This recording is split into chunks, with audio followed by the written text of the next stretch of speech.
TrekWars, Duels Across the Stars, Episode 28, Dungeons and Rancors, Top 5 Games.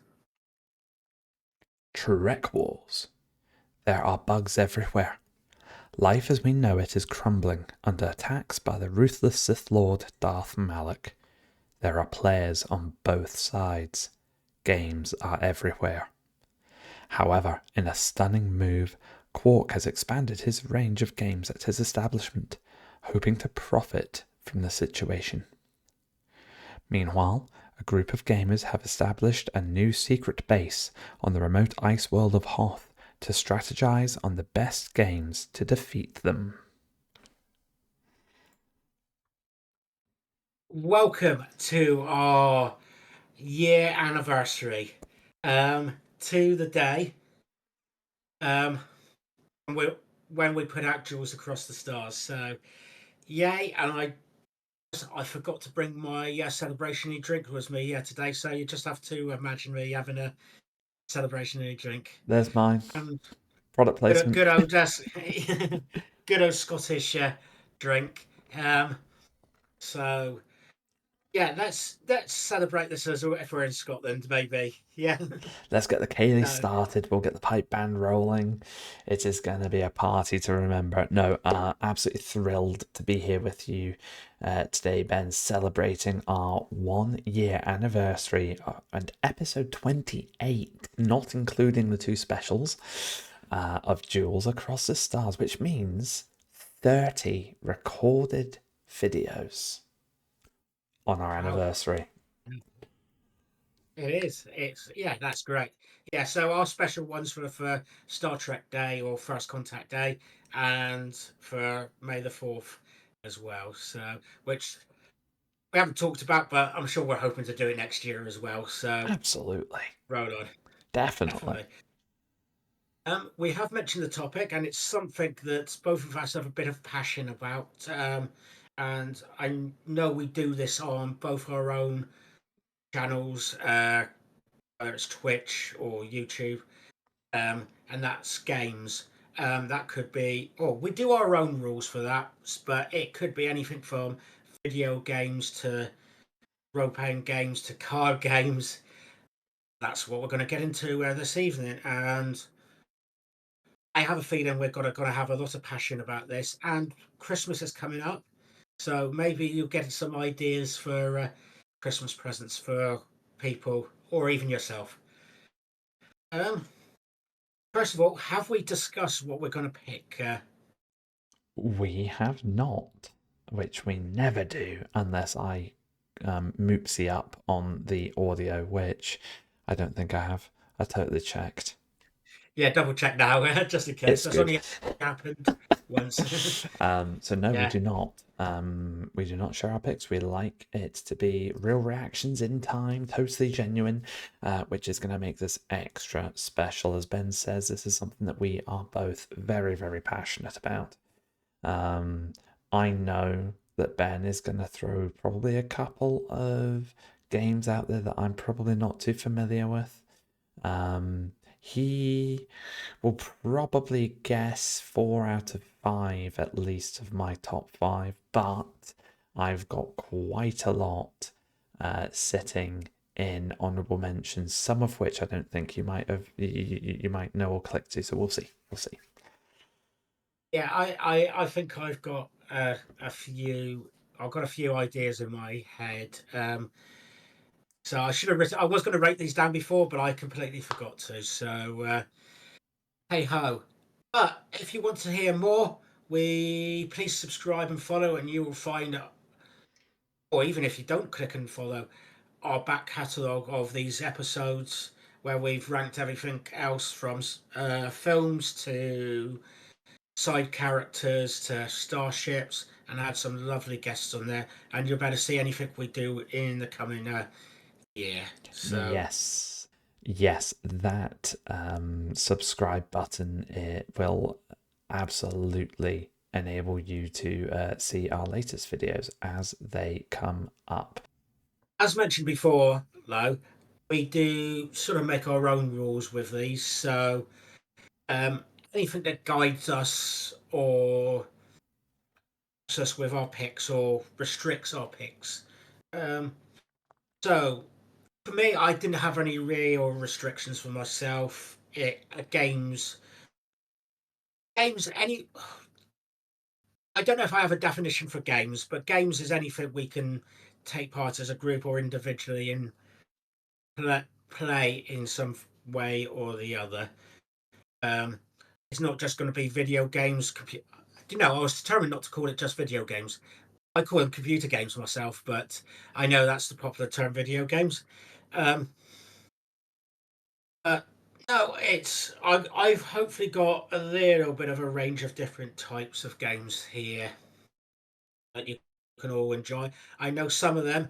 If you've been watching anything on my channel or any of these duels, you'll probably be able to work some of these out. Um, so Olympus, do you have any rules? No. Fair enough. Um, I have no rules at all, and you will not be surprised. The crux of my exposure to gaming when it comes to Star Trek and Star Wars is all within the video/computer game genre. So, what I will say is all my picks are computer games. Fair enough. So no, that's right. To be honest, that was expected, and from my You're not surprised. perspective, yeah. And I know from your point of view, you can probably guess at least two of mine. So Yes, that's there's fine. definitely two I can think of. In fact, I'm gonna say I probably know three out of your top five. Fair enough. I look forward to it. So, Hmm. oh, I changed one the last minute. So anyway, Olympus, do you want to go first this time? Because I have a feeling I went first last time. So Absolutely. I will kick off with my number five, which is an older computer game, a sequel to Knights of the Old Republic. That is Knights of the Old Republic to the Sith Lords. This is set several years after the events of KOTOR. It is a single player Star Wars game created by. Now there's a point because KOTOR was created by BioWare. it KOTOR changed it. 2 was someone else. Obsidian, maybe I want to That say. sounds rings a bell. I might need to check I that. recognise it, but I didn't know. I didn't know off the top of my head, but I knew it was different, and I recognised it, so it must be It familiar. might be, or they might have been involved in it. Um, it was not perfect on launch, so it follows a very similar mechanic to KOTOR in that you have choices that you make during your journey that influence the outcome. So you'll get different endings based off of whatever you choose. You can have the additional benefits through this one of influencing your companions, not just towards the light or dark side, but also in many cases you can actually train your companions to become Jedi, which is something you can do in the original game. Oh, The story generally is very interesting and very good. And the characters are equally interesting and good, and it delves deeper into the lore that was created through the original KOTOR game. Where it fell down at launch was that the development team were basically rushed to finish it, and they were forced to release a game that was maybe only half or three quarters completed. And this was back yes. in the day where your games came in lovely little discs that you had to slot into a machine to make them work. So, and internet with speeds were measured in kilobytes. So, getting a patch to update the game after launch was never going to happen. So they literally launched an unfinished game and we had to live with it. And you could tell it was unfinished. There were empty areas in the game. There were dialogues that didn't quite work. There were cutscenes that were choppy or broken, which was very, very unfortunate because it left what could have been a phenomenal successor to KOTOR feeling a little bit lacking. Despite it being lacking, it was still an improvement in many ways to the original KOTOR game. Still very, very fun to play through. And of course, we're in the 21st century now, where internet is measured in gigabyte speeds, and you can download mods very, very easily. And there is a mod for KOTOR 2, the Sith Lords, called the Restored Content mod. And that basically brings everything that was missing from the game into it. So you can experience it almost as it was imagined to be, and that improves it phenomenally. So my number 5 is Star Wars Knights of the Old Republic 2, The Sith Lords. I'm glad you picked that. I have not played that one. I've heard all about it, and the lore from that one game and the previous one is so phenomenal in the Star Wars game that it is. Do yourself a favour, play it with the restored content mod. Do not play it raw. You will be left at points going, eh? Well, I'm going to stay in the same franchise, but I'm going to go with a slightly different type of game. And my one is going to be another role-playing game, but this is a tabletop role-playing game. So this one's a part of the beginner's guide of one of the parts of the trilogy.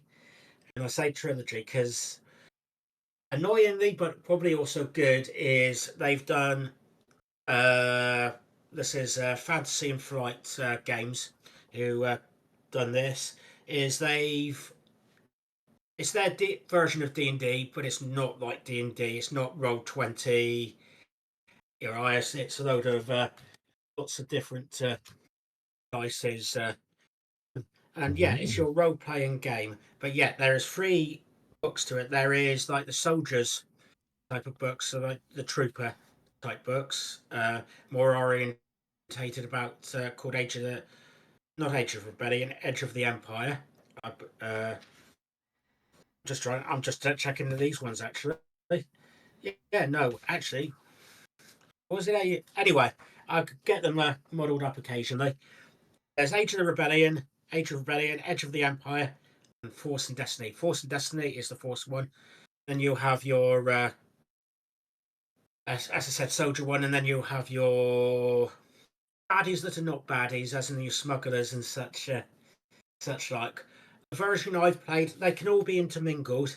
Has been the smuggler one, or smuggler slash bounty hunter version, which a friend of the show, Walter, has run for me and a couple of other and yeah, we had to escape a sandy planet. Um, this one being Tatooine, of course. And we went off and what's a mission? We had to rescue some stuff off a ship. I nearly got myself killed. Yeah, it was huge fun. Yeah, you get to play basically a character of your choice. Um, we had some pre-generated one, and I was a bounty hunter Twi'lek. A friend of mine was your atypical smuggler, so like Han Solo type smuggler. I can't remember. I think he was human, possibly. Pretty sure he was human. We had a droid. Played by a friend, and she basically ended up being a killbot, a mad droid, um, which was great fun in that. And I can't remember what my other friend uh, was, but we really enjoyed playing and really felt like we were getting into the Star Wars universe. It does help you if you have a good games master, you can get the story going for you. Um, and yeah, it's an interesting mechanics in this one. I won't bore you to death, but yeah, you roll different dice. You can have a successful roll, but it can go bad, it can have a downside to it as well, um, which is great fun. And you can build your character up a little bit. Um, Not necessarily quite as bad as D&D, where you have a level 1, which is very basic, but you still have a reasonable amount of skills, and then you can go through a talent tree to pick up uh, some stuff there. So that's one of the players' pre-created characters, but you can have make your own if you want to. Lots of fun in that one. I don't have much more to say. I don't know if you've come across this one at all. Come across it. I've never played it, but I recognise the titles Age of Rebellion, Age of the Empire. So I've seen them in shops. There's a lovely shop in Stirling that I've gone into every now and then that sells those as along with some of the other games. They've got the Star Wars model games as well, where you've got the ships that you can put out on maps and stuff. I can't remember what those ones are called, but I've seen the Age of Rebellion and the Age of the Empire books in that shop. So yeah, I heard about them. Yeah, and yeah, as I said, very very enjoyable in my head. So Oh, brilliant. Good. Great choices. On to my number 4. It is a very recent game that came out, so I'm going to stick with Star Wars and talk about Star Wars Outlaws.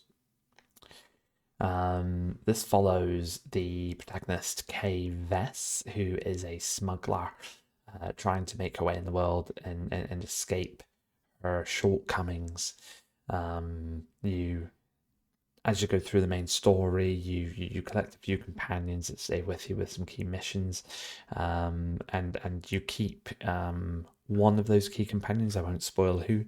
And of course, you've got your gorgeous little Merkel pet called Nyx, who, pardon me, helps you in a massive array of different ways that you can control, whether he's distracting enemies, attacking them, clicking buttons to move things around, unlocking doors, running through vents to get you into the next area of wherever you're trying to get to.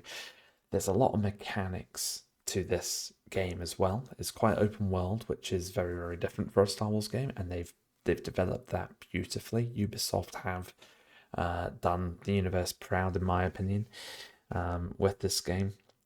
You can feel some of the mechanics similar to the likes of Assassin's Creed in terms of the stealth, but there's some lovely Star Wars feel mechanics to it too, like riding your speeder bike. The maps are massive, especially like sort of is it Tashara? I think it's called off the top of my head. You the can planets, yeah. you can ride the speeder bike from one edge of the open world map to the other in about 5 or 6 minutes. But if you were to walk it, it would take you hours upon hours upon hours upon hours. Speeder bikes are fast. That's what I was thinking. As speed spikes, I sound like they sound a lot faster than you would get in, like, say, a game called Star Wars: The Old Yeah. Republic. But Oh, they're a lot faster than those. in comparison to a walk, yeah. I've crashed plenty of times in Outlaws, but it's good fun. Lots of mechanics in terms of the combat side of it. You've got a skill tree. You've got to basically find contacts throughout the galaxy, and then once you've found them, you do certain different tasks to unlock new abilities that you can then add to your arsenal, and that improves the way that you fight. It improves the way that you play some of your mini games like Kessel Sabak, which is for anyone who doesn't know, the Star Wars version of poker. It's almost kind of like 21, where you need to get the lowest matching pair of cards out of all the players to win. And there's a few different mechanics to that as well. I'm using the word mechanics a lot in this episode. Word of the day's mechanics. But you've got certain tokens that will allow you to apply different rules to the game, and then of course you can cheat because you're a smuggler, aren't you? So as you Of progress through the course. game, you can unlock different ways to cheat in the game, which makes it additionally fun, especially when you make a boo boo and your cheat fails, and then all of a sudden everyone at the table suspects you of cheating. That can lead to you getting banned for a little while from the table and all that good stuff. The story is phenomenal. The characters are phenomenal. The gameplay is brilliant. The open worlds are gorgeous. Your weapons, speeder bike, and ship are all upgradable, which is nice. They're all customizable as well, which is nice. You can customize Kay's outfit, which is lovely too. There's so much to do as well. The side missions that you have available to you are brilliant. I mean, I must be getting close to 100 hours in the game now, and the first Oh, cool. expansion, which is due out in November, isn't even out yet. So yeah, I will stop rambling now. But my number 4 pick, if you haven't played it yet, I highly recommend it. I hear there's still a few bugs in the PC version which people are a bit iffy about, but it seems very stable on Xbox. It is Star Wars Outlaws. Glad you liked it. Yeah, I've heard. Oh, everybody moans about bugs in a game, especially nowadays where it's mostly online. And when I say nowadays, I am of a generation where, yeah, it was not just on disc. I remember games on floppy Floppy disks, disks, and yes. even But before that, some bits before that. yeah, But yeah, but then do you remember the floppy disks that were actually floppy? Because I don't, but people have told me about them. yeah, they weren't that floppy to be honest. They're reasonably solid, I Because think. But I remember the 3.5. That's what we called them, 3.5 inch floppy A's. I think we called them. So the 3.5 inch floppy disk, which were these little square things with a little metal slat thing that you could actually move back and forwards at the top, yes, and you stick that into a slot on a computer, and off you went. Um, you would have partway through the game have to put a new one in if you got to a certain yeah, area. yeah. But The Before that, apparently floppies were actually floppy. So yeah, I think they were maybe circles or something, and they were proper like floppy things. But I've never seen one. I haven't, or it's nothing I remember. So I'm not quite to that level. But yeah, definitely remember floppy disks, uh, the floppy disks. And then you're So gonna have all like anyone who has like been born in the last 15 years, who might be listening to this video, who might even be tempted to say, "What's a disc?" Because by oh the god, time, that's scary. yeah, exactly. Like my daughter's only 4 at the minute. She won't know what discs are. Well, she will because I'll show her. I've got plenty. But like by the time she's even 10, discs aren't going to be a thing really anymore. I Yeah. digress, though. No, you haven't, because I'm going to go on to my number 4 pick, I've not which digressed. I'm not sure when exactly I bought this. It Oh, got released in 2007, so that's wow! Look at that. stop trying to get the reflection on it. Star Wars Lego: The Complete Saga. I got it for the Nintendo Wii, which is why this one's here rather than the Skywalker Saga. Is because having the ability to have a Nintendo Wii controller and having that as the lightsaber was great fun. Um, oh, I haven't actually opened this for a while. Oh, I haven't got the disc inside. I must have been playing it. The I disc's think I put gone it in. missing. Yeah, I think it's in the Wii because I think I played that the other day to give it a go, and you got a little bit of a booklet as well, which I've completely forgot it was in there Oh, uh, lovely. as well. Yes, you So used to get books in these as well. That was something you yeah. used to get. You don't get. Now, I think you're lucky to get a sheet of paper in them now. yeah, if they all happen, but I, I, when the Lego gaming thing came out, can't remember when I first came across it, but it was like, why? That is a waste of time, completely pointless. until for some reason on the Nintendo Wii I decided to get that, and I think it helped that occasionally friends would come around. We would have a little bit of a gaming time on the Nintendo Wii. It was good fun for that, whether it was that or uh, Mario Kart was the other thing, but where we could join in, and it was a good game. You had two players, can have up to two players going. Um, you, I think even occasionally you may be able to have more, but you started in like the cantina, Mos-Eisley Cantina, and you had like a door for each film at the time, which was the first six films. You could go and do a level, bit of climbing, work out a couple of problems. Certain characters can go around through certain bits, and yeah, there was little challenges to try to get to certain places to be able to complete the story or complete certain bits or to find certain items in the game, in the games, which is always in an added bonus that I try to get some of these bits.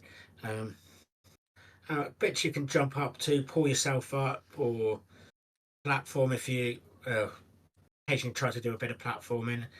And there's always a jokey side with the story, and they always do it the story slightly differently, or even speed through the bits from the film and have a little bit of extra story for whatever's going on, and that's the bit you're playing.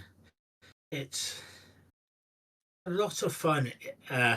Was this one, and I know I'm going on to a different game, but the Skywalker Saga I've been really enjoying and playing on stream as well. So the only really bit I miss is having a Wii controller for using my lightsaber. But it's um, what can you do? But I don't have a Wii controller for a lightsaber, unfortunately, but I'm gonna hijack your moment for a second because I was just finally, last week at Disneyland, um, in Paris, and I got to make my own lightsaber, yeah, and I've mhm, seen a bit of a picture before, but this is the yeah. first time I've really seen it properly. Wow. And yeah, it's gorgeous. You get to pick all the different bits. So there's different slots for each of these. If I see if I can get this, there you go. So this top bit screws off. There you go. And then all these other bits slot in and out. So you've got all these different elements that you can plug in and have a look and see what you prefer. So I spent a good bit of time customizing it and finding the combo that I wanted. Got a little belt clip with it as well, which was nice. I won't activate it because my daughter's in the other room fast asleep. It is loud. But it's really, really cool. I'm not gonna lie, I've spent plenty of time already just swinging it around like it's a real lightsaber. It's the closest I've had to being able to have a remote and actually using a lightsaber like on the Wii. Yeah, it is good fun on the Sounds way, awesome. actually. That sounds really good fun, Ben. It is, and I I'm not going to say I've got really behind the Lego games, but I've got a new appreciation for the Lego games, and I've definitely got a new appreciation for the Lego Star Wars games. And yeah, in the end, that's a was a good move on both fronts for Lego and Star Wars, in my opinion. Um, Agreed. that's great. So that was a no, excuse me, number four pick, Lego Star Wars: The Complete Saga. So, in terms of, because I wrote down some of the picks that I thought you'd have. I've got four. One of them was Lego Star Wars: The Skywalker Saga, so it doesn't quite count, but I was close. Uh, I was we're close. close enough. Close enough.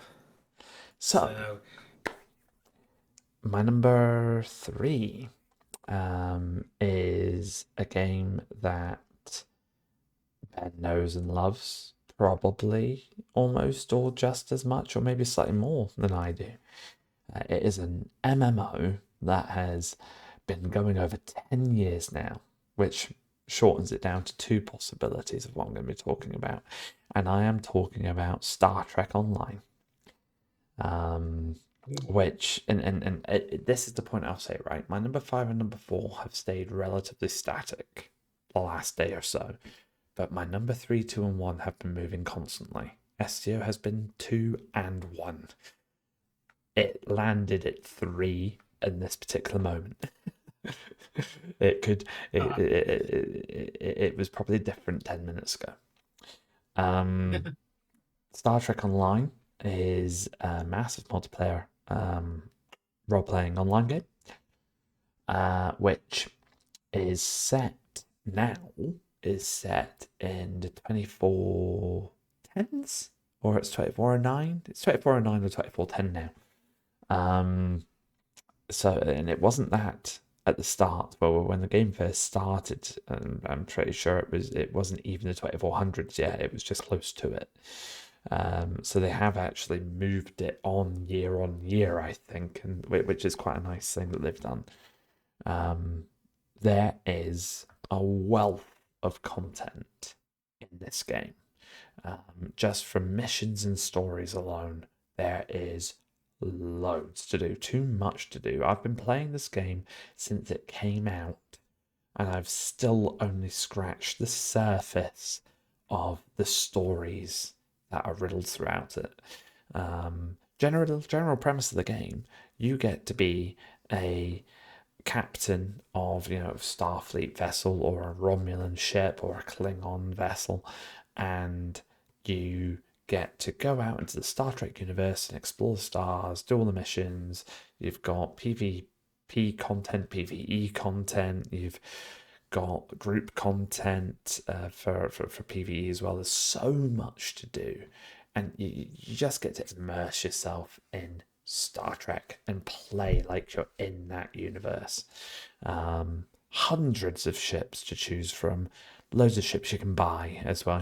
The last 5 years they've really leaned heavy on the purchasing side of things, but they've not taken away from the enjoyment of the game, and they regularly get cast in from the different shows to take part in these stories that they're creating for us as well. Most Which is recent, great in my opinion. it's phenomenal, utterly phenomenal. I mean, the most recent one was Denise Crosby again. I think she came back for one of the latest expansions. So, yeah, definitely worth a look. It's totally free to play. If you really, really, really love it, you can do what I did and buy a lifetime subscription. Back in the olden days, it was a subscriber game. You could subscribe monthly, exactly, which I did. Eventually, they got rid of that, and it was either just free to play or lifetime sub. They do sales very regularly on the lifetime subscriptions. So if you do love the game, I would recommend holding off until a sale comes on for lifetime subscription, which is at least 2 or 3 times a year, and then jump on it at that point, because it is definitely worth it, even just for the stipend of Zen coins, which is in-game currency that you can use to buy on the store your ships and whatnot. Even just getting that stipend, the lifetime sub's worth it for that monthly amount. But yeah, it's a phenomenal game. It's Star Trek to its core. I absolutely love it to bits. Yeah, no, there is lots of things in there that feels Star Trek and make it great. So I say one of the big things, especially it has, is ships, and it does do a lot of ship battles. So if that's your kind of thing, it's not necessarily a fight simulator, a battle simulator, but you do get to play shooting up with ships in Star Trek, which is cool. And nearest, I don't know exactly how many of the ships they have, but not far off all of them, I'm going to guess. And you get, people were coming in, whether it's Denise Crosby, Chase Masterson comes to mind as Leader, or the Mirror Leader in one of the stories, talking about the various stories. They go off lots of different things from the episode, which are various episodes that didn't get finished, or not necessarily finished, but I haven't been going back to, which is one of the things I do like with it, and it does add to at least two games that I've considered for this. That they've picked a story that happened in one of the TV series or films, and they go, let's go into that a little bit more, and it'll play into that. So, um, which ones am I thinking of at the moment? So you get some more with Sealer, but I'm and also they go. I'm trying to think of a specific one, but I cannot, off the top of my head, think of a specific episode where they've gone, "Oh, let's carry on with that." But There have been a I'm couple. sure There have been a couple. There was one that we go. It was at Deep Space K7 that goes there's back trials in and time, and that tribulation. links into one of the missions. Or was it Trials and Tribulations that links into? I can't Yeah, remember, but it definitely links into one of trials them. and tribulation. Yeah, yeah. No, that's where DS9 characters went back to Yeah, so you get to go back there for one again. episode.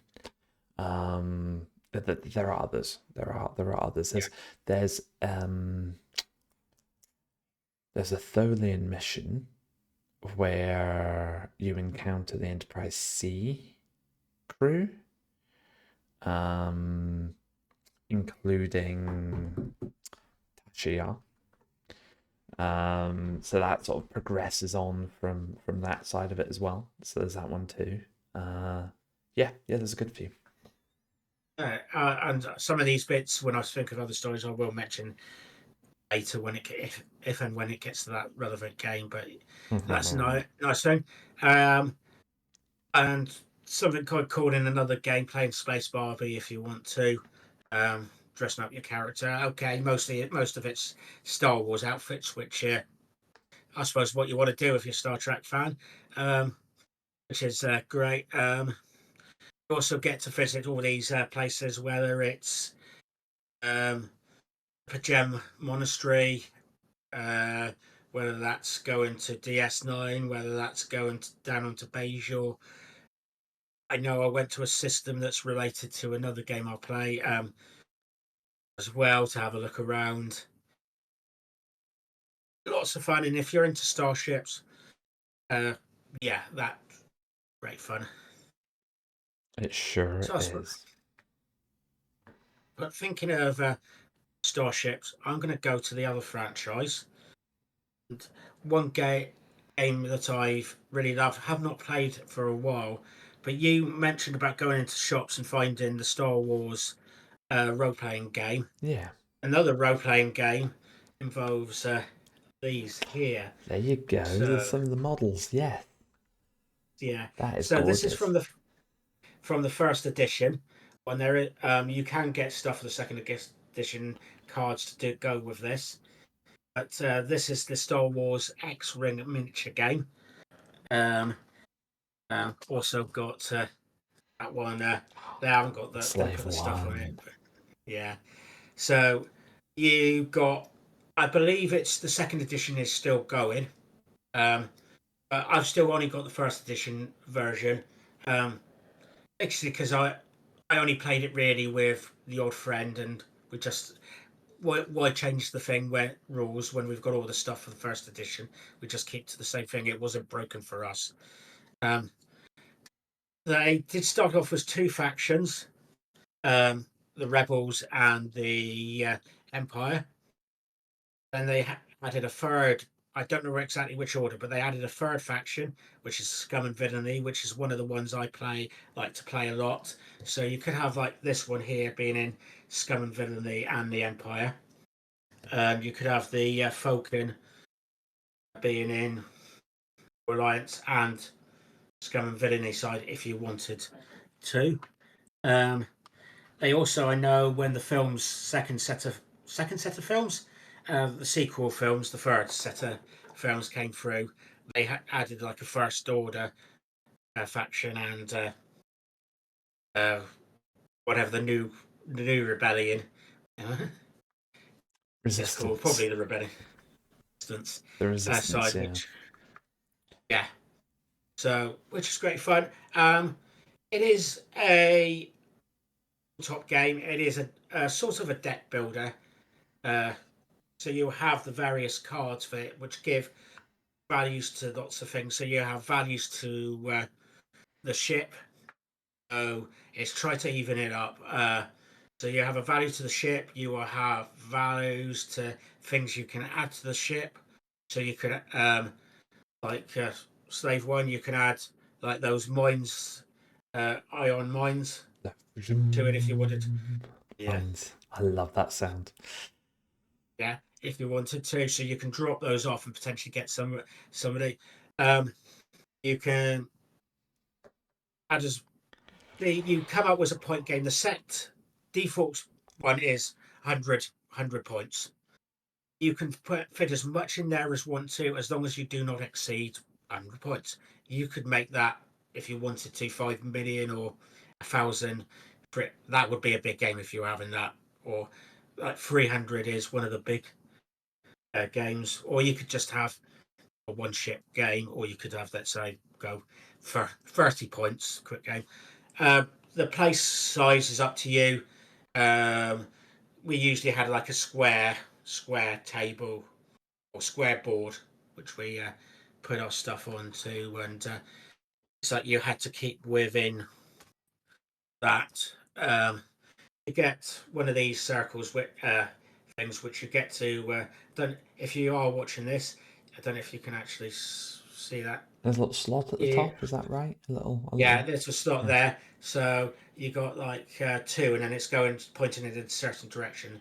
So you have various links size bits of uh, just basically bits of it's not cardboard. It probably is cardboard, but a decent sized bit of cardboard, which either flags tight right, semi right, or straight ahead.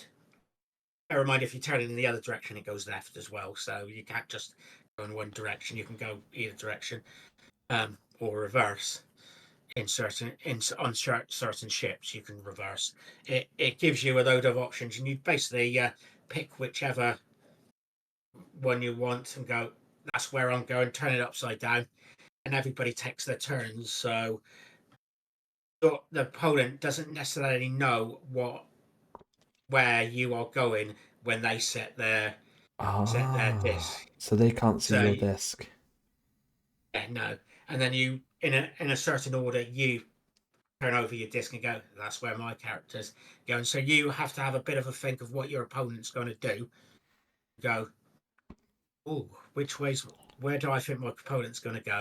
And I'll try to, you can go, oh, I'll try to counter what I think they're going to do, or I'm still going to do what I think I want to do just normally without it and play my own game, or I I you can try to love confuse them. I love that. That sounds very, very tactical. It definitely can be. And I will seriously consider it if I ever come up to Scotland, packing it with me Please, please, and go. please. We will meet up and we will play that. Yeah.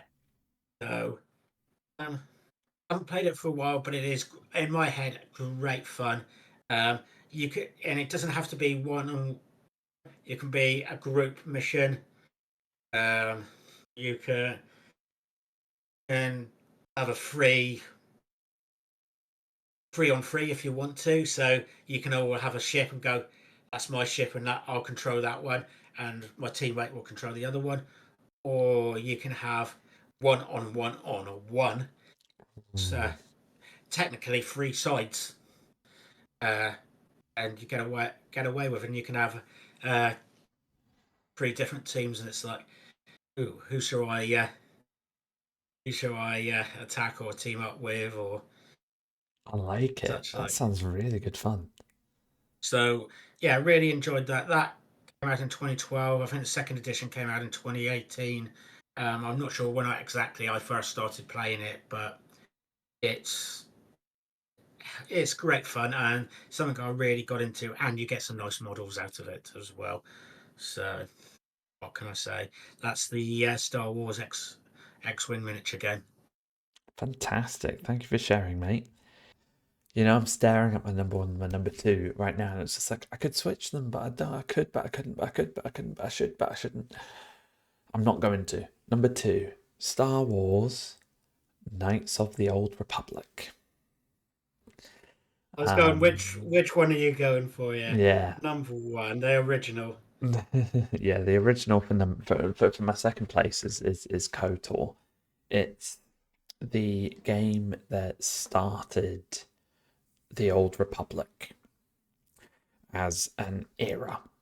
Um, it was also one of the first games that you had coming out under the format of being able to make choices that influenced how the story sort of progressed, or at least that might be a bold claim. One of the first ones within a more sci-fi, mainstream RPG type game.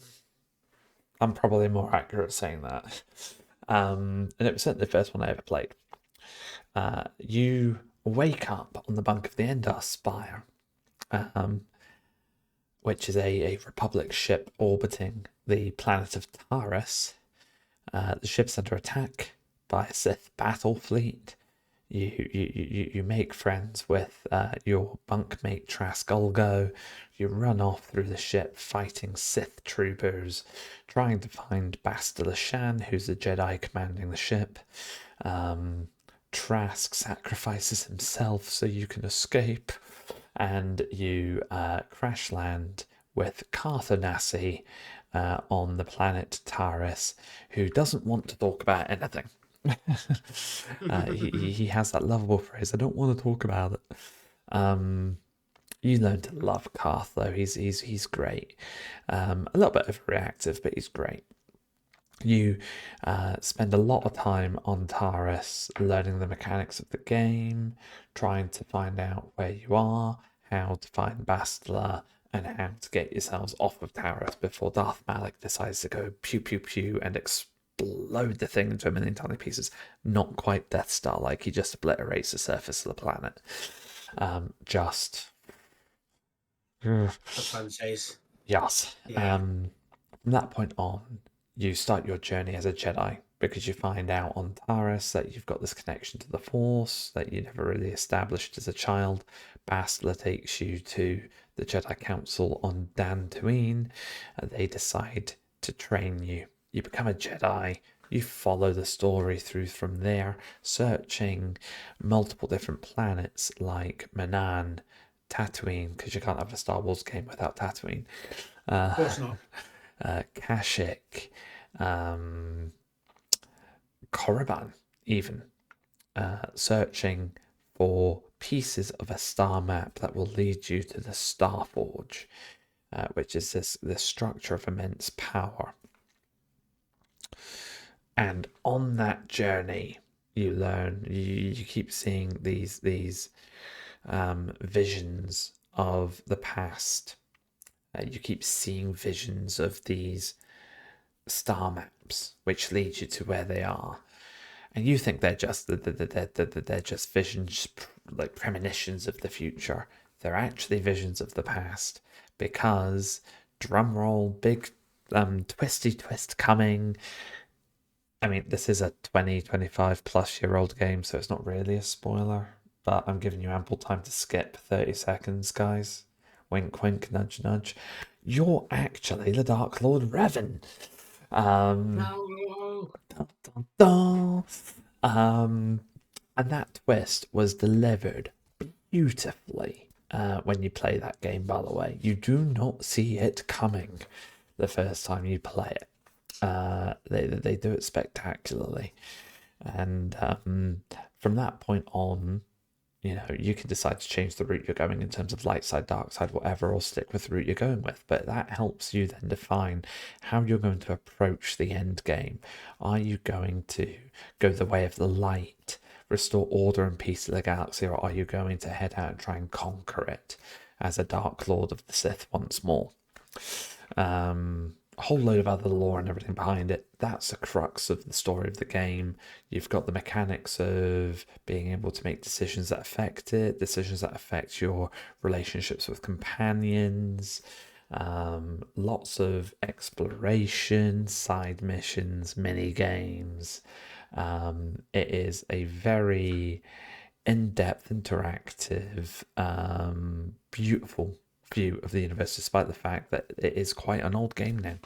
And of course, you've had, several years ago now, the announcement of the remake, which I know has been on a bit of a pause. There's been a lot of fear mongering, a lot of, oh my god, it's cancelled, oh my god, it's never going to happen. But no one has confirmed that it is being cancelled. It is very much still in a very, very slow development. So I hold a lot of hope that we will see a remake in a modern engine for the game. And if we do, I do keep my fingers crossed that they keep true to the source material. I do not want a mirror of KOTOR 1 because I would still play that game.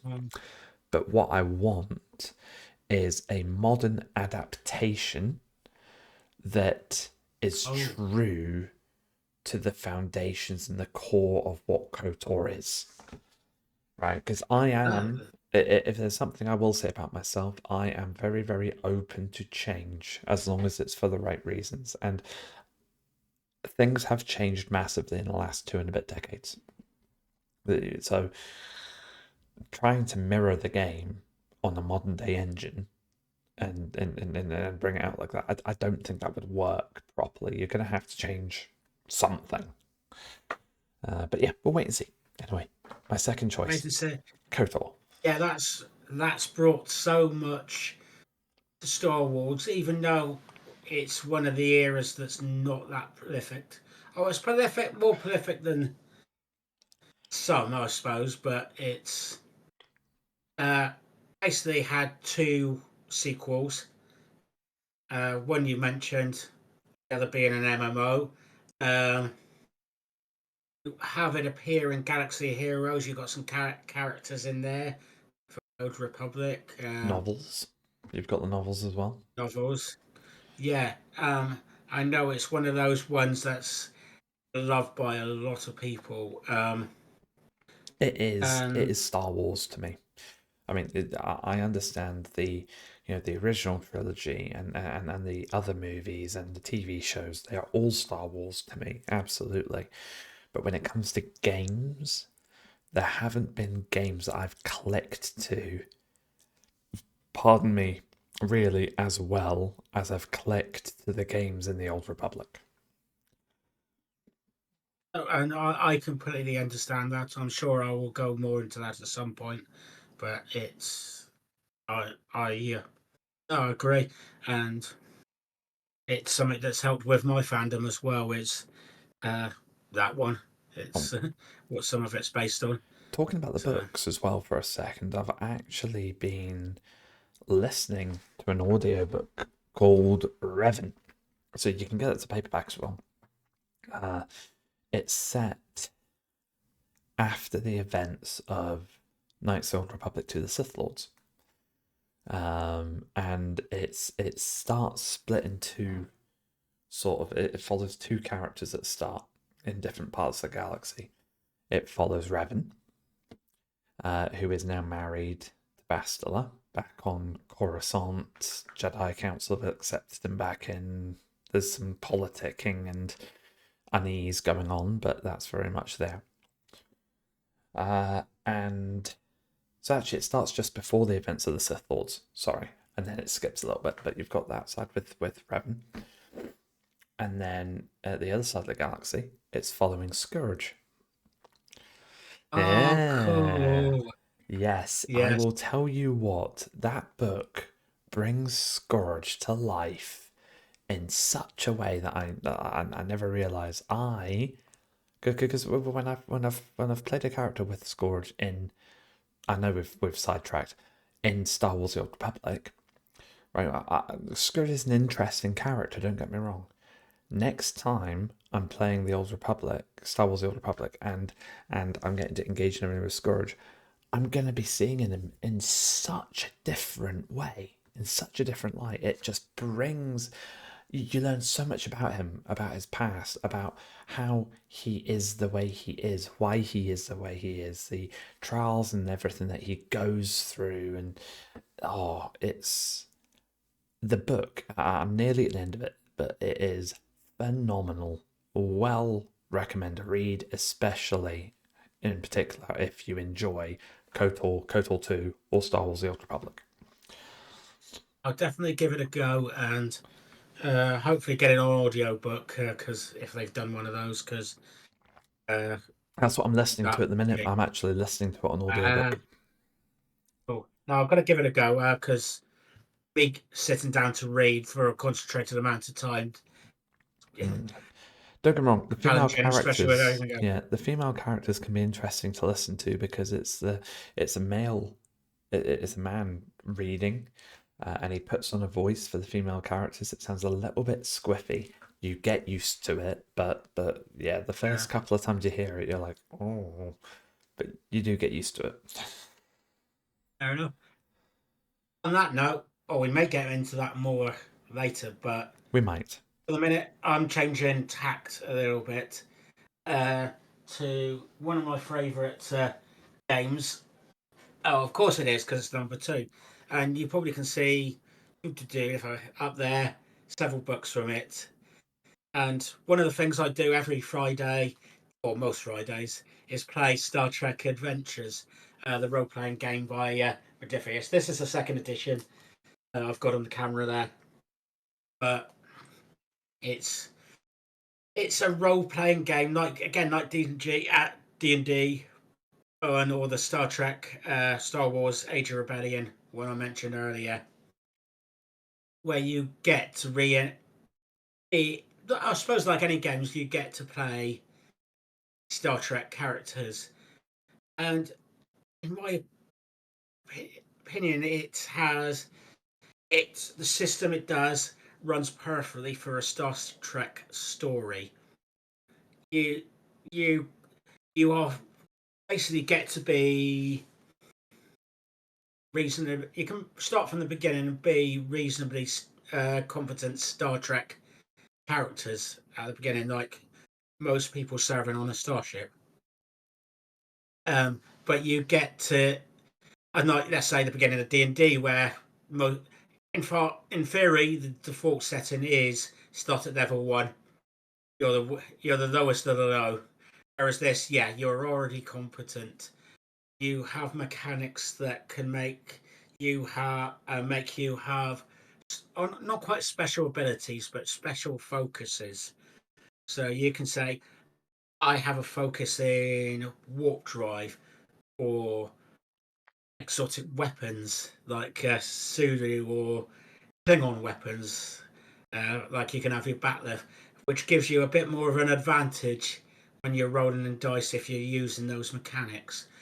You have a mechanic which is, it's almost a phrase for your character. So, I'm in love with the Enterprise, or something like that, or I don't believe in a no-win situation, which can help your character in the game. Every so often, it's like you can call on that, going, yeah, I don't believe in a no-win scenario, so it means it helps me with a roll to be able to get my starship back, or board a starship. I am referring to, like, a certain film there, if you haven't worked out on a certain character, as in Kirk. Um, it gets you involved in Star Trek universe. It gets you working as a team, because the Modiphius version gives, like a lot of games, it gives you a pool of momentum, um, which potentially you can buy more dice to help you succeed in the game, which is for those situations where you're under a difficult situation. You have to get the warp drive on circuit on pronto, because your starship is losing energy and it's about to collide into the atmosphere of the planet, because you were in a firefight with Klingons, and it's just like they've just left you to die if you don't come up your ship goes through. It just can't go too much in. I don't want to go too much more into mechanics, but it works for what it is, which is Star Trek. Also, unlike the reason for the Star Wars game RPG, you can you can buy PDFs of all the books, the rules, preset adventures, and something like, which because of licensing you can't do with the Star Wars game, and giving them the licensing to be able to do that. And if you haven't got enough money, it definitely helps with the game, that they can keep the game running. One of the people who run it, I think he's I forgot what his exact role is in here, called Jim Johnson. He is active on social media with all the stuff, so he could put something up there and just ask a question about something, and you could have the lead guy answer the question potentially. Is that it's the whole persona, and it's the people I play it with, the people I've been around in the community, even though I'm not active that much into the community, that play the game, and it's so supportive and such, like the help with the game. And you get to play your own situations. And I know one of the ones there's a for the first edition is there's a free, or not a free, there's a 3-part adventure which goes off one of the stories from the Next Generation. I've got in front of the camera Star Beyond the Stars. I want to play that. Definitely. But definitely I've got to do it, and I'm happy to run it again. I want to run it again. Count me in, please. Yeah. But remember the bugs in the back of the neck in one of the TNG Oh, is episodes? it from that? Oh, yes. Because you always think that's going to go somewhere, and then it doesn't. It does involve them. Nice. And I probably gave you a spoiler there. I have to say, no, I run it there. This is like sugar. I shouldn't have done that, but Moopsy. it's No, cool. That's interesting. That's very interesting. it's a good solid story, and I don't do it just for one story. There is a lot there. You can make your own stories as well. It's one of my favourites. That I got into role playing games very late on in life. I was in my 30s when I got into this. I know a lot of people who were really into the games got into that role playing games when they were in their teens. But no, me, I was in my 30s. It was actually, I think, during the pandemic. No, just before the pandemic, somebody had got me. Uh, run a D&D session for me, and I ended up going, oh, I want to run something Star Trekky. I done a Star Trek versus Star Wars thing, which wasn't great because I was basically making up mechanics as I was going, which wasn't great. But it made me get into. It got me conscious of Star Trek Adventures because somebody had a rule book, and then during the pandemic, it was just like talking to a colleague. We had a bit more time to free because it was casual. We had people monitoring the doors where I worked to make sure we got enough. Didn't have too many people in the building, so we could spread around. And it was like, hang on, did you want to? Would you be interested in playing that? And it's like that got like free to from 2 people to 3 people to 4 people playing this game, and I've really enjoyed it. Brilliant. And so, anyway, that's my number 2 pick, Star Trek Adventures. It's in its 2nd edition, and if you're into that kind of thing, Star Trek, definitely buy it. Especially if you're into the TTRPGs, buy it. Even if it's just that PDF to have a look over, and the artwork on there is fantastic. Show us some artwork. Yeah, that's the second one. That's from the Shackleton Expanse, which I went got Narendra station there. So we mentioned earlier about Star Trek '09. So one of the areas I went to was the Narendra system, which is about the Narendra system. Can you I do remember? not. No, I don't remember that. That's related to Tasha Yar and the Enterprise C. Oh. Bato and Narendra. So Come hang on. on, hang on. Is Narendra where the Enterprise C had the battle with the Romulans? Yeah. So that's the scene where Um, that happens. yeah. Uh, Ah. so Narendra Station, and on the map in Star Trek Online, that's the practically. I know northeast, south, and west is not relevant to space, but that's the easterly, far easterly point, the far right point on nearest down on the map, and they put the Shackleton Expanse next to that as a in a space that's not really had much done with it. They put that in there uh, for that. Um, I'll have a show of the second edition one again because it's got That's some of the newer pretty. uniforms on it. So even like the Strange New Worlds one, um, I think that's TNG Yeah. one. You got DS9 DS9. one Oh, there. you've got the red TOS era uniform there. Yeah. And you even got like Enterprise. I presume that's Enterprise I era think it is, one. yeah. Yeah, one there. I'm looking at it from up to back to front, so in the camera, but their art is absolutely amazing in the books. Um, so that's half that you can get. That's a good reason to get in it itself. To be honest, is the Yeah, just artwork for in the it. artwork. But yeah, it's one of my favourite pastimes and games.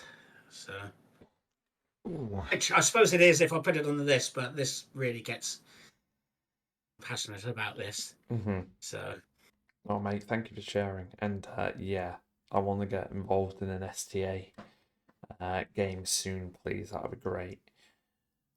okay, My number we'll one, have to get to go. yeah. And by the way, Star Trek Adventures I had on the list of the ones that I thought you'd pick. So it's the first one I've got, yes. Yeah. I Oh, think my number one's going to be the same as your number one because I wasn't sure if STA would have been number one for you. So the fact it's two, I think that you and I have the same first pick. And that I think you're is. right. Do you think I'm right? Do you think I'm right? I definitely think you're right. I can't think of the. I don't think Stellaris or the Star Trek version of Stellaris has got anywhere near. It hasn't. No. It fell into a black hole before it had a chance to become anything. Unfortunately, Yeah, that was a and tragedy. That because it had so it much potential. was, and I know you've played Star Trek Resurgence, but I don't recall you talking about it too much. So, That's on my honourable mentions. But you're right. It's not. It's not made the list. and you've done KOTOR 1 and 2. I know you really like Star Wars Outlaws, and that's there. Star Trek Alliance been there.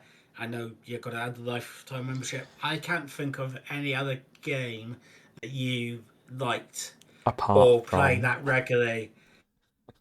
Shall I say it, or shall we both say it at the same time? 3, 2, 1. Star SWTOR. Salt. Yes, Or photo. Star Wars. Sorry, I was You debating went whether for to say SWTOR all and I them. went for Star Wars: The Old Republic. The Typical. Republic. Yeah, it was. It was. Um, yeah. Star Go back. Wars: The Old Republic.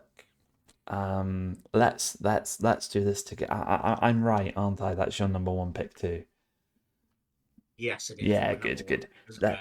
Let's do this together then. So, I mean, it could not. The reason why I was sort of balancing number one spot between this and KOTOR is because it could never have been without KOTOR. KOTOR had to exist to evolve into what Star Wars: The Old Republic is.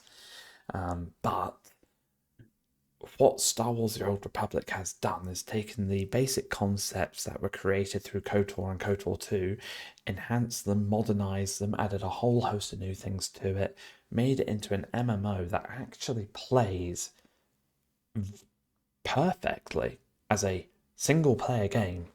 So it's actually SOTOR's really just a single player game that you can play with friends if you want to. Oh, most definitely. That's one of the And things I love about it. yeah, it's one of those ones. I first started playing with friends and really enjoyed it, going around the planets with people. I did go out of the game for a while and then came back into it. But yeah, that ability to play by yourself and go through eight, I say it again, eight individual stories, the base of the game. That's not excluding expansions, eight separate voiced stories. And that's the thing, voiced stories. None of these cutscenes where it's just text with no one talking. They've got voice actors for everything in those 8 base game stories. Trying to grasp the number of hours of gameplay in those base game stories, plus all the side quests that you can also do throughout them, which are also all voiced, is it's insane. There's so many. Um, And another reason I still got it, it was at my number one, because I've been playing it for so long. Okay, I've weaned a bit recently, but occasionally we still jump in there together and play. yeah, Um, I've been playing that since regularly from Knights of the Fallen Empire, which is what the third expansion or third official expansion, yeah, yeah. um, excluding like the Housing one and No, in PvP. terms of story expansion, it's the third. Yeah, Third one, um, which was, oh god, I don't know if I can remember exactly. It's what, 4 years since the pandemic was 2020, so that's 4 years at least, and it's got to be a couple of years on top of that. So 6 7 years, I think I was playing it solidly, and Knights of the Fallen yeah, Empire released on the 27th of October 2015. wow. And I got back in once they had dropped that, so that was the beginning of next year. So that would have been 2016. So even if I'm excluding this year, that's 7 years solid of playing that game regularly and going through all the storylines, going on data crud hunts with you. We've got Yeah. those, yeah, additional activities where, yeah, they hide a data cron somewhere and you have to go and get it. It gives you a little bit of extra boost if you want to momentum, extra something for it. But And this, again, similar to what I said with Star Trek Online, the amount of content now in this game is ridiculous. So to begin with, 8 separate stories, some of which intertwine with the other class stories as well, all pulled together beautifully in this complex, beautiful way.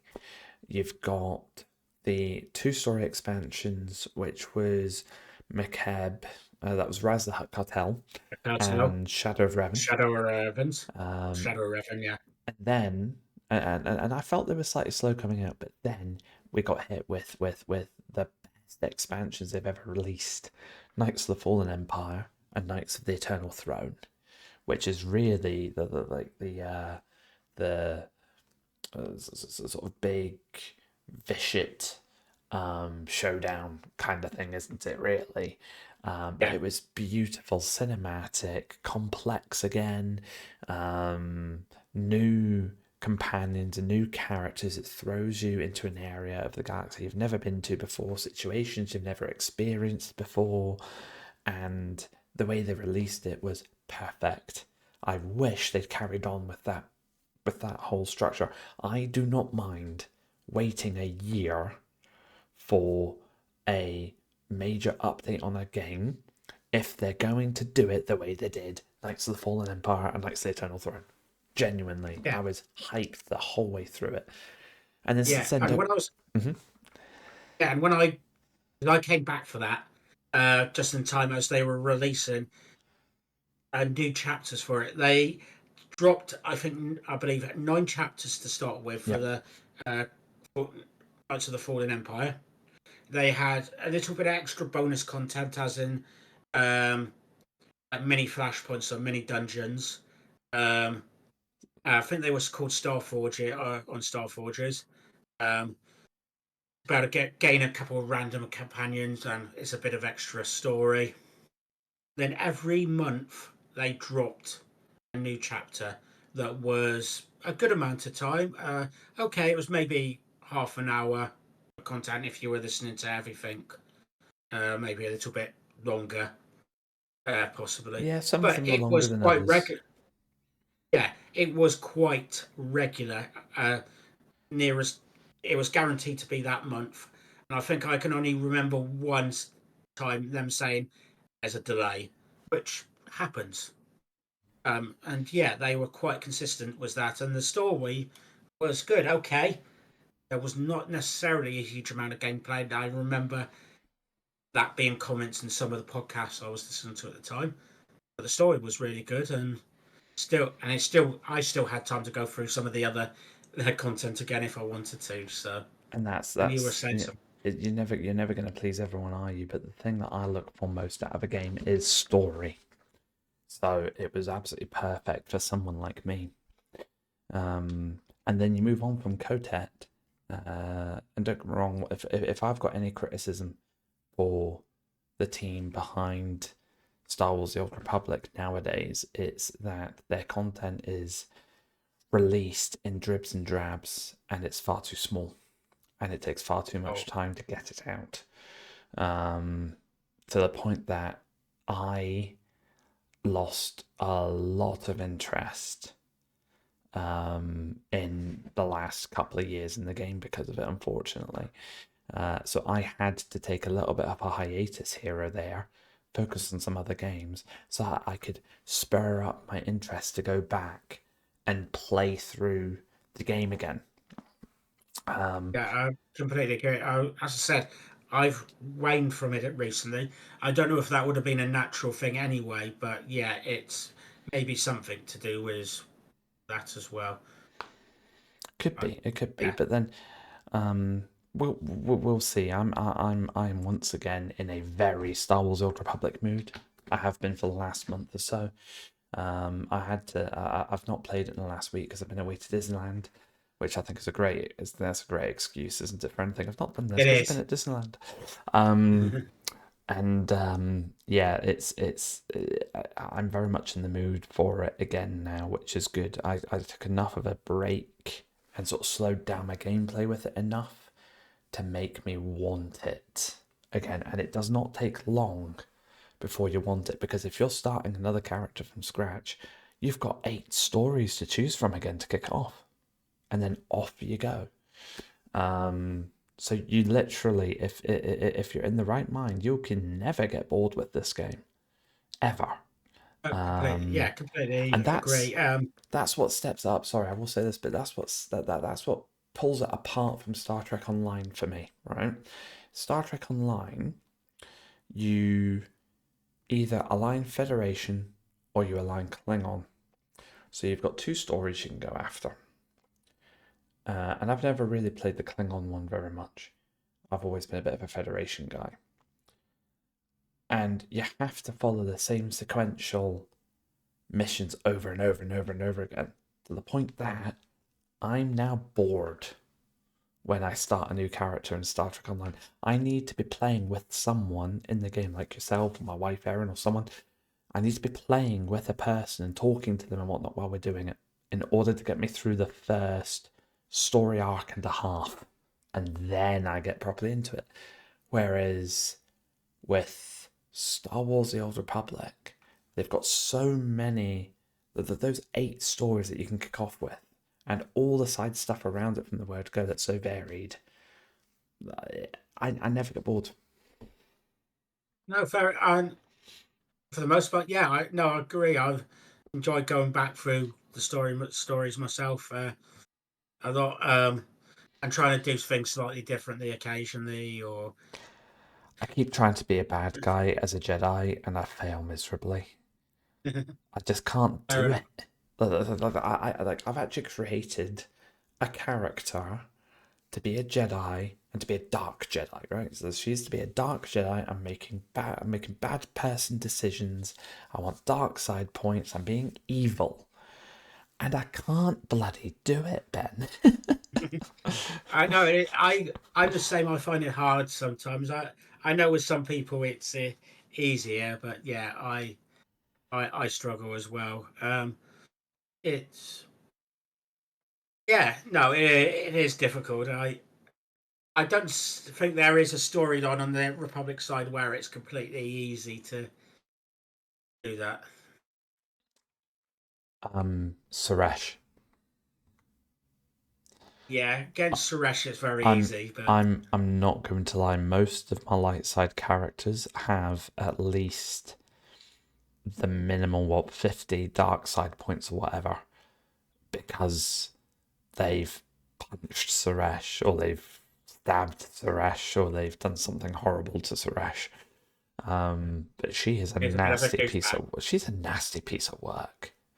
Oh God, yes, yeah. I'm glad they had her in the story. I don't know if they from.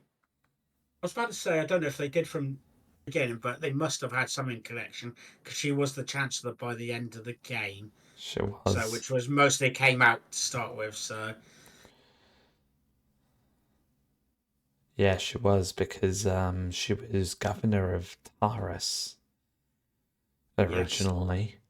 And that's why I always looked at him like, well, you're not going anywhere, are you? You're stuck trying to rebuild a dead planet. And she somehow knives her nice. way up. Yeah.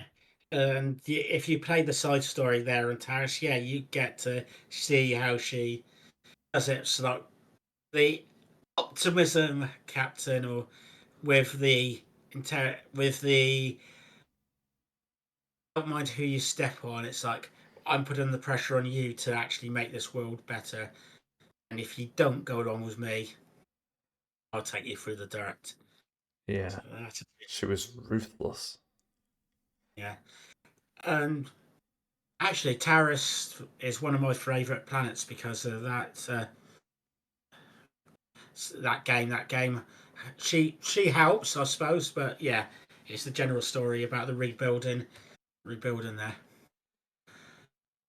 So, honourable mentions. Okay, so I've got a few. Let's go. Jedi Knight 2, Jedi Outcast. Don't know that one very well. You don't know that one very well, do you say? Oh, not very well. I haven't actually played it, but yeah, Cool. You've heard of it though. yeah. Um, so this is part of the expanded universe. It is set after the events of Return of the Jedi.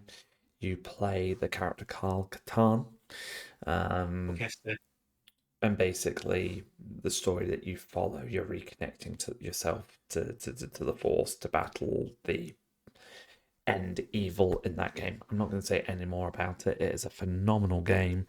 The only thing I'd say is don't buy it on the Switch because, like, I bought it on the Switch, being, oh, I can play this on the Switch now. That's great, and it moves. This is so as you're holding the console. If you move in any way, it moves the actual character, and I can't turn the bloody setting off. It makes it almost unplayable. So, because I do not have oh no, steady hands when I'm holding that console, so don't buy it on Switch if you want to avoid that. But it is a phenomenal game. Get it on Steam. It's good. um, Star Wars Battlefront and Star Wars Battlefront 2. Um, the old ones and the new ones. Seeing as there's the original Star Wars Battlefront and the original Star Wars Battlefront 2, and then you've got the modern Star Wars Battlefront and the modern Star Wars Battlefront 2. All of them are brilliant in their own rights. If you want to play a soldier on the front lines of any of the epic Star Wars battles that there are within the Star Wars universe, get those games. They are brilliant. And again, the classics have been released on Switch now, I believe. So worth picking them up. Star Trek Resurgence. Again, it's one of those Telltale style games where you can affect how the story goes based off your decisions, which is something I love in games. And it feels, doesn't it, Ben, like you're playing a Star Trek episode.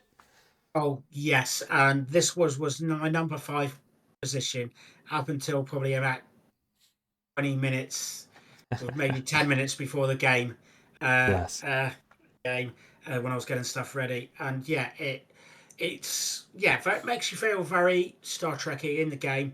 Like you're actually serving upon a starship. You're not just flying a starship around. You're not just got a few people on a planet where you're doing little something and then come back up again. You, yeah, you, it definitely makes you feel better. You get to play 2 characters. One who's the bridge crew, uh, second in command. The other's one of the lower deckers. And it goes on from a story in Star Trek TNG, which is great fun. And I've played it on my channel, and I was getting really excited. I was getting really into it. It's the game. It's the way I want Star Trek to be, or Star Trek game to be. I don't know how repeatable it's going to be over time, but yeah, having those decisions to do things is very intriguing, and I'm glad they got that there. And I'm surprised I haven't got in my top 5. It was ready to go on. I had a top 6, and I was fighting between that and the Star Wars RPG. As I said, my top 3 was constantly in motion, still is technically. So, Star Trek Birth of the Federation, which is an old sort of tactical turn-based game where you explore the galaxy, build your fleet of ships, come across enemies, and all that good stuff. So basically, think a very old version of Sid Meier's Civilization, but in space in Star Trek universe. And then there's a modern version, Star Trek Infinite, which unfortunately flopped pretty quickly. The devs had to call quits on it, which was unfortunate because it had a hell of a lot of potential. But that was based off the Stellaris engine and yeah, basically a modern Birth of the Federation. But Stellaris does have a very good mod for Star Trek, so you can always look at that. Star Trek Legacy, which is a computer game. I think it was on PC, but you could play it on console as well.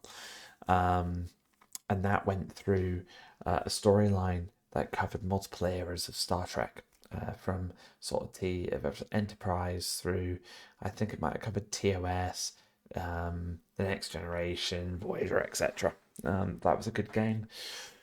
Star Trek Starfleet Command 3, which is a sort of a real-time strategy game. That's really good. Actually, I wonder. I'm sure it's there. So computers are too old to play this now, but here it is in the disc. Star Trek Starfleet Command 3. I think I've got one of them. I think like number 2 up there, that Empire for Command, or number 1. Yes. Now I've got the book from it. Um, I I don't know why I've kept that. I know I don't have much of a recollection of playing it. I don't think I got into it for some reason, Yeah. but I still got the book up there, and it's part of my display. There you go. I can't remember much. I played it in my childhood. And again, I don't have much of a memory of it, but I tried to get it working on my disk drive the other day. But modern Windows 11 just refuses to run it now, unfortunately. Fair enough. So there's that Star Trek Voyager Elite Force, which is sort of That a did sound shooter. good. Oh yeah, it was. It was really good. That was a sort of shooter game based on Voyager. Star Trek Armada and Armada 2, which are real time strategies. Again, they're brilliant. Pretty sure I've got them in here as well, actually.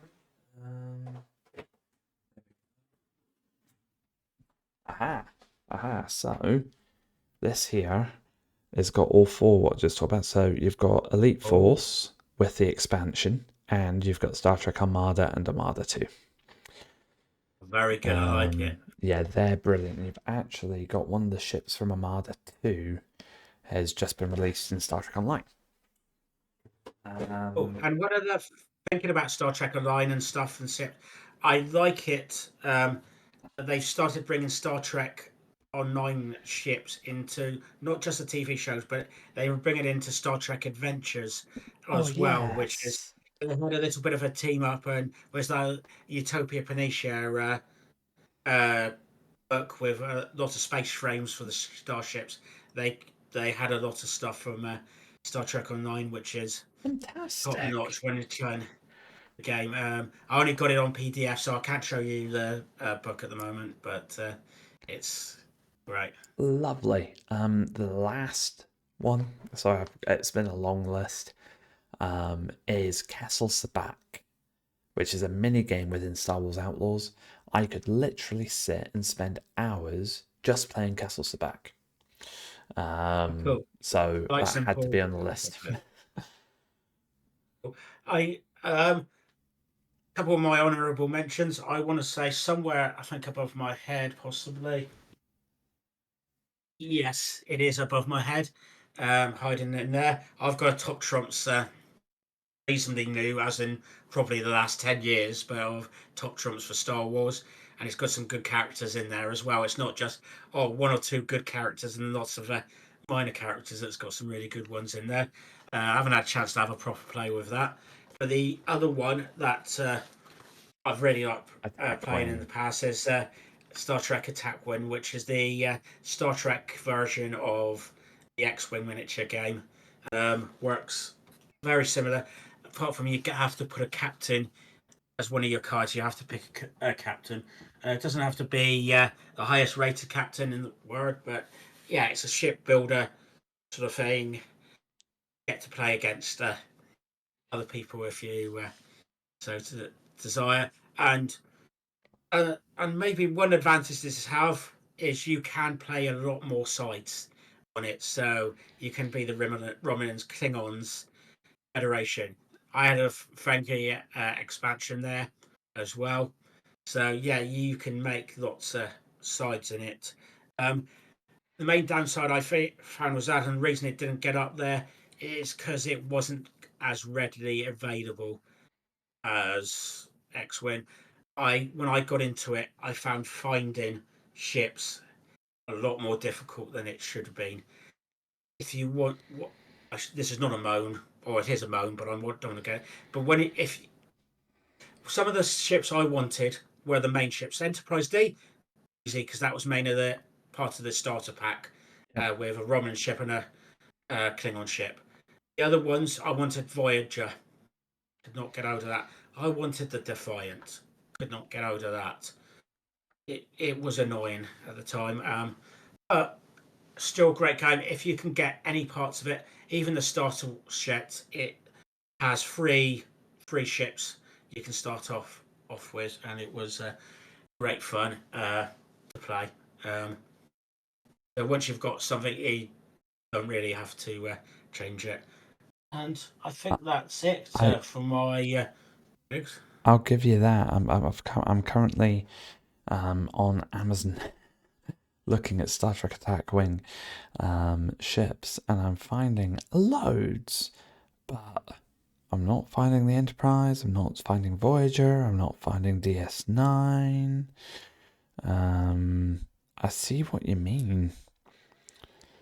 Found Yeah, loads of others, but none of those yeah, main ones. it is, Tricky. and I thought that would be for me the staple set for thing is going to have the hero ship, so you could have the D alongside Voyager and the Defiant. Yeah. How awesome would that be? Sorry. How awesome would that be? Yeah. So yeah, if you wanted a new, kind of have it up against 3 Klingon ships, 3 Romulan ships. And yeah, this one, as I said, it's got the Marauder classes, and you can hire out a. I'm not showing this properly. Hire out a Romulan Klingon. warbird as well. That's a Klingon bird of prey, isn't Romulan it? bird of prey. Sorry, Klingon bird of prey. I can't You're even. looking at it upside down, mate. Yeah, I'm looking at the back, so I guess. No, well, there's that too. Yeah. But no, still great game. Really enjoyed it playing. I suppose the scores on the doors. This one was sort of as I thought. It was a bit of a one-sided one. Star Wars does have a Yes. tendency to do some games that really, really well. So 8-2 to the Wars in this one. The Force So was with them this time. it was. Anything else to mention for you? No, just apart from thank you again so much. And you know what, Ben? From the bottom of my heart, thank you so much for the last year of doing these episodes together. I have been loving it, and I look forward to many more. Same, and I'm hoping we can have many more people here come along for the ride. Absolutely. Enjoy the voyages. Definitely. Where can we find you, Olympus, if you want more of you? So, you can find me under the handle at Olympus0511 on Twitch. I have a YouTube account on Twitter and on TikTok. I feel like I'm missing one, but that's pretty much those. And of course, you can find me here if you're on the YouTube channel at the minute, TrekWars and Fantasy. I am on quite a few videos here now with Ben, so you'll see me here fairly regularly too.